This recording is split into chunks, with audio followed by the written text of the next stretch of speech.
Hey guys, welcome to my channel. In this video, I will show you how to make a slow motion effect with the Twixtor plugin. Twixtor is a add-on plugin for creating slow motion effects. Firstly, we need to integrate it to Vegas Pro.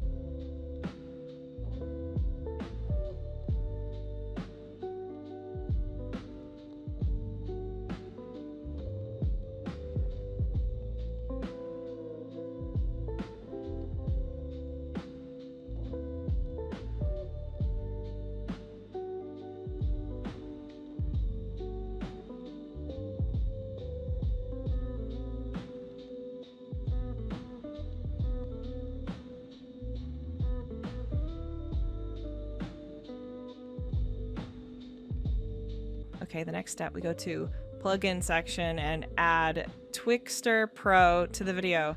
Now I'm gonna choose a section to work on now, and you can just watch as I set up the slow motion effect.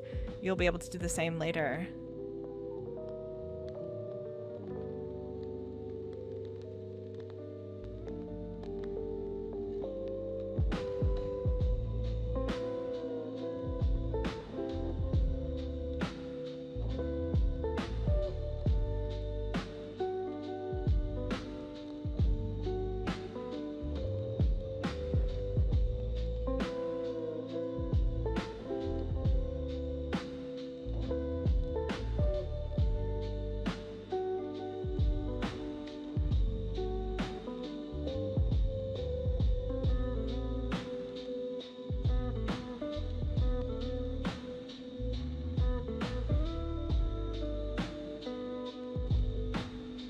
Thanks for watching.